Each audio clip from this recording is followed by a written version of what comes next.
Hello, everybody. Welcome here to the Wine with Jimmy channel. Thank you for stopping by and welcome to a video here on the wonderful wines of Canada featuring the province of Ontario.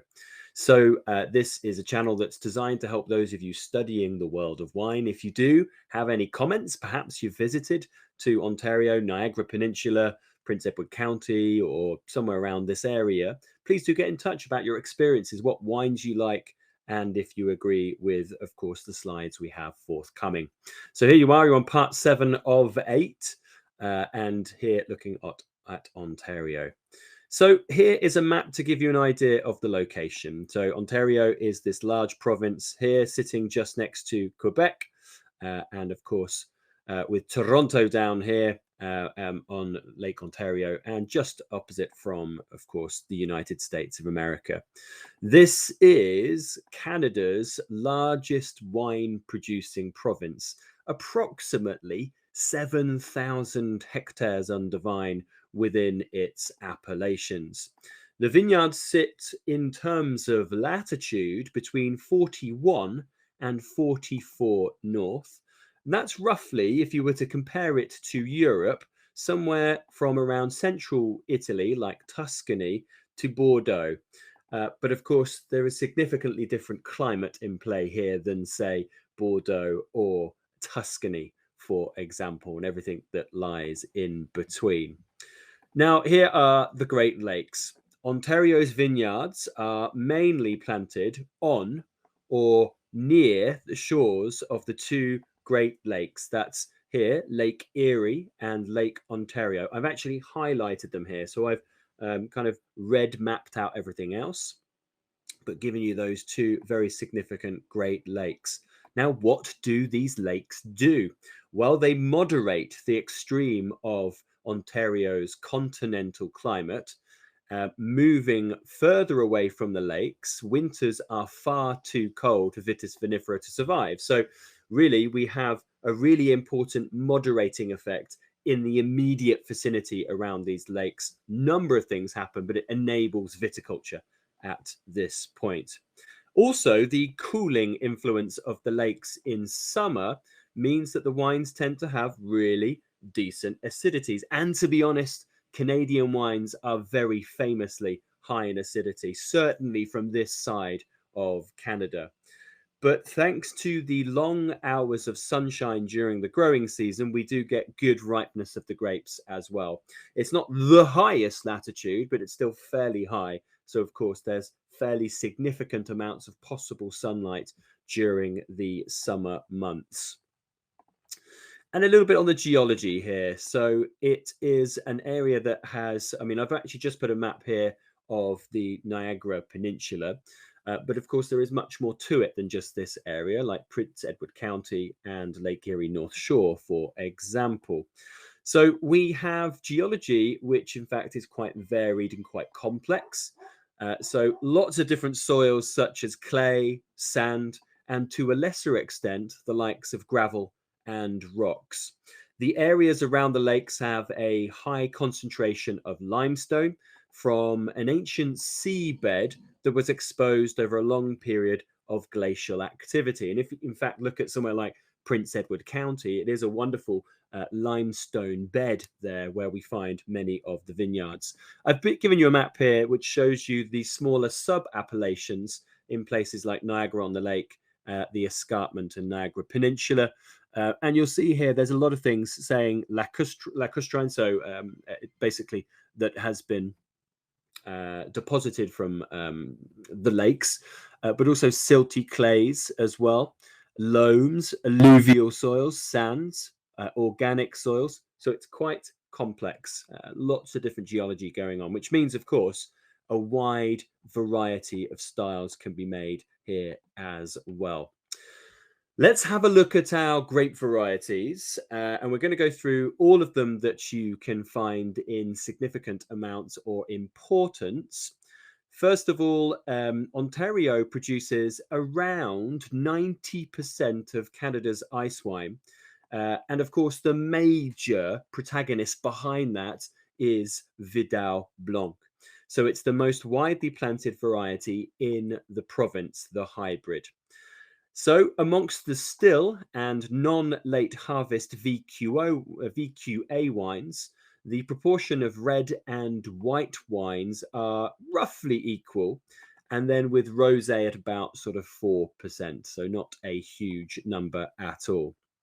Now, whether dry or sweet, Vidal Blanc produces wines that are high in acidity, and look out for stone and tropical characters. Look out for peach and mango, like you'll see from this picture. They're wonderfully aromatic and acidic wines. It's a very good grape variety for the province. Also, we are looking at other varieties. So, of course, many of them are varieties that can ripen in cool climates and can survive, of course, winter freeze, those harsh winter conditions. The two most planted white vinifera varieties are Chardonnay and Riesling. So, of course, we're looking at Riesling here. Ontario Riesling is typically very high in acidity, and look out for things like citrus-based fruits, peach, and also little hints of floral aromas as well. The wines for Riesling will actually be from dry to sweet as well, with the predominant production being in the dry category. As I mentioned, Chardonnay is the next most important Vitis vinifera. Chardonnay wines tend to have a high acidity, and it will have apple citrus, which is very typical of a cold climate. But you will find on certain warmer areas, you'll find stone fruit and maybe tropical. And I find typically quite a lot of reduction in the Chardonnays, which is, for me, very positive. So that kind of minerality, stony character. You've only got to look at, say, the Bachelder Chardonnays, for example, which are fabulous for that. Now, the black varieties, the most planted Vitis vinifera black variety is Cabernet Franc, which produces elegant and fresh wines, typically full of red fruits, plum, red berries, with a slight edge of herbaceous, like green pepper, and herbal floral characteristics.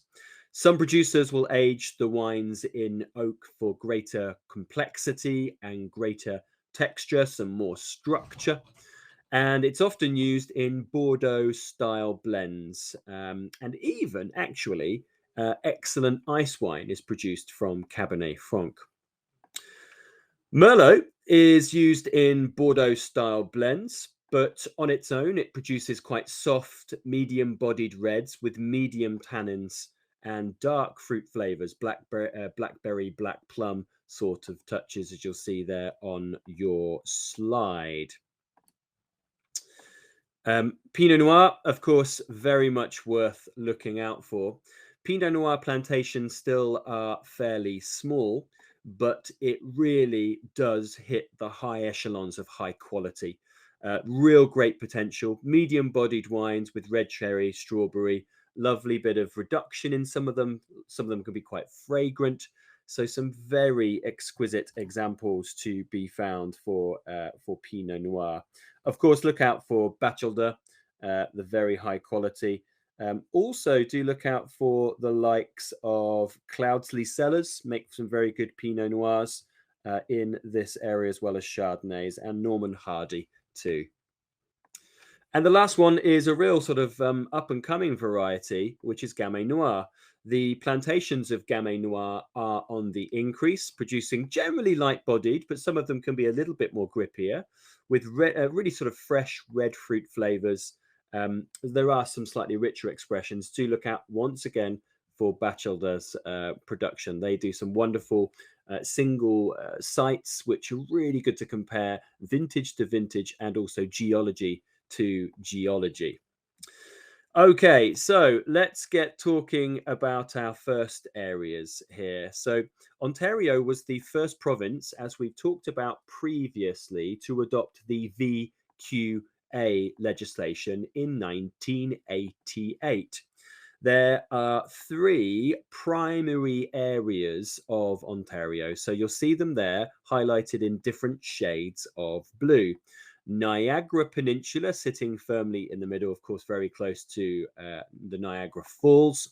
We have Lake Erie North Shore down here, which is very significantly covered or surrounded by water. And the same goes also for Prince Edward County up here on Lake Ontario. So very much surrounded by water. It's a peninsula. Now, if one of these three appellations appears on the label, at least 85% of the grapes must come from that appellation, and the rest must be sourced from elsewhere in Ontario. VQA wines are typically good to very good here, with some outstanding examples. I've been thoroughly impressed by the likes of Chardonnay, Pinot, and Gamay, but there are others as well. There's some really interesting Syrah and Chenin being found here. Typically, you'll find mid-priced to premium-priced, and as I mentioned quite a few times, Cloudsley Cellars, Norman Hardy, Batchelder tend to be some of the most exciting expressions here, amongst many others. So we are going to look first of all at Niagara Peninsula. This is the largest wine-producing part of Ontario, and it accounts for about 80% of the vineyards of the province.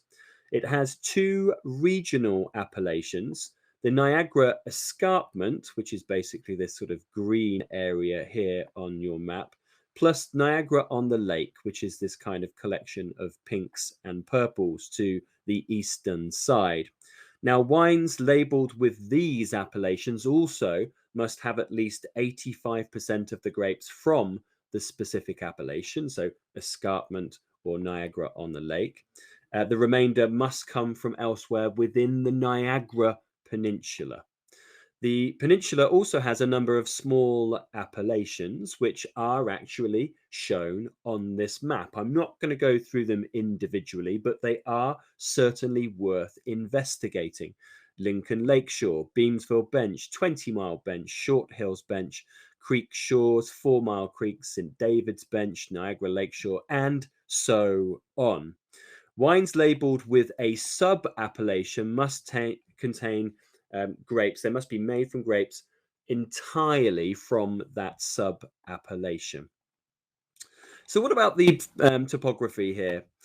The Niagara Peninsula is actually quite a diverse area. It stretches from the shore of Lake Ontario all the way up to the Niagara Escarpment.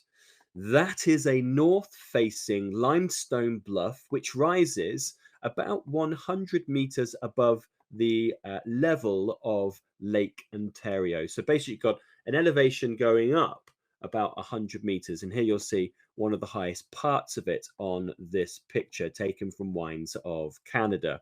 Now, various river valleys cut down from the escarpment to the lake. There is therefore a big diversity of geology and microclimates, and that's why we have the area being separated into regions, subregions, and sub-appellations. Now, the majority of vineyards, though, will be found on benches part way up the escarpment and on the slopes just above them. There are some also situated on the plain directly to the lake and some situated above the escarpment as well. But most of it is kind of what we would expect, going up a slope towards the mid to upper slope area. Climate and weather. So with Lake Ontario and the Niagara Escarpment, both of these, so the lake itself and then the limestone bluff, has a major influence on the climate of the area. Ontario, the lake, is one of the deepest of the Great Lakes. It goes dramatically deep. It's such a large volume of water. And if you were to compare it to one of the other Great Lakes, like Lake Erie, that's actually a much more shallow lake in comparison. So having such a huge volume of water here on Lake Ontario means that it takes longer to warm up in the spring, and it takes longer to cool down in autumn. So you therefore are protecting with bud burst in the early spring, and then you're elongating the season a little bit later on. So what else do we find here? So the lake and the escarpment, the limestone bluff, aid the circulation of air in the region. During the winter, the land away from the lakes cool very quickly in comparison to those close to the shoreline. Cold air above this land then flows down the slope, and that's what we're showing you here. So you've got the slope flow going down here and down to the bench. And this is under the influence of gravity. At the same time, relatively warm air over the lake rises, as you can see here on the right-hand side, because of that large landmass. And then that begins to flow inland, as you can see with these lovely red arrows on the diagram. As the cold air flows down the escarpment, it is replaced by the warm air above, as we can see by our movement, our cyclones of air. The lake and escarpment provide that warming airflow in winter and cooling airflow in summer. So this prolongs the growing season, reducing the risk of fungal disease and frosts. So it's a very beneficial part of the area for viticulture. Also, this escarpment up here, as you can see identified, the Niagara Escarpment, protects the area from the prevailing southwesterly bitter cold winds, certainly in winter. So it's a wonderful natural bit of topography to protect this area. On the top of the ridge above the escarpment, away from the influence of lake, the climate up here is much more continental, noticeably warmer summer and noticeably colder winters away from that lake, as you would expect. So we're now going to look at the subregions of the peninsula. And here we have highlighted the Niagara Escarpment. We actually just saw the wonderful picture of the escarpment and then also that sub diagram, that cross section to show the escarpment on the left-hand side. So the Niagara Escarpment subregion covers the benches and the gentle northern slopes of the escarpment. So not the land near the lake and not the area above the escarpment. As you can see, they are not highlighted. We're basically this wonderful stretch of land, the Beamsville Bench, the 20-mile bench, and Short Hills Bench. Now, the combination of altitude, as we know, it heads up towards 100 meters above the lake, and cooling lake breezes mean this is the coldest part of the peninsula, resulting in wines typically with very high, bright acidities.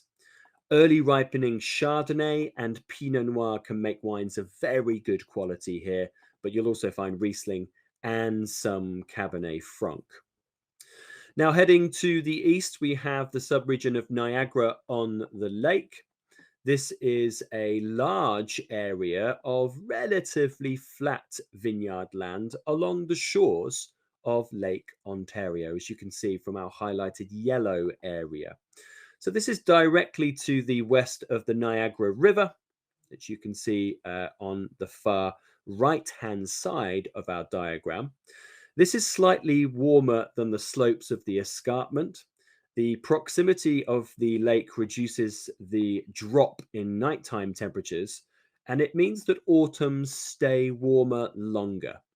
Main grapes are still the same: Chardonnay, Riesling, Pinot Noir, and Cabernet Franc, but they tend to be slightly riper and fruitier wines than those from the Niagara Escarpment. And you'll also find some really interesting Bordeaux type blends being produced in the sub-appellations, specifically the Lakeshore 4 Mile Creek. Separate area entirely, another appellation. This is the Lake Erie North Shore. This stretches along the gently sloping shoreline of the shallower Great Lake called Lake Erie. And it includes a number of islands, including this one down here, which is Pellet Island, of course, very important for a lot of history, one of the first wineries, of course. Now, the vineyard area is almost completely surrounded by water. And of course, that water therefore plays quite a significant role in moderating the climate of this area. So as mentioned, shallow lake, it warms up more quickly in spring. It cools down more quickly in autumn in comparison to Lake Ontario. So as a result, winter freeze is more of a concern here than in Niagara. But nonetheless, this is certainly Ontario's warmest vineyard area, as it's located in the southwestern corner of the province. So look out for Bordeaux type varieties led by Merlot. The wines tend to be a bit more riper, but less structured and less fresh in comparison to Niagara Peninsula. And then we're going to go all the way back to Lake Ontario again, but this time to the north side of it, and we're going to Prince Edward County. So towards the eastern end lake of Lake Ontario, it's the most northerly appellation within the province. And once again, it's almost entirely surrounded by water. It's fully exposed to winter winds that come across Lake Ontario. You'll see by that huge blue arrow that I've included there.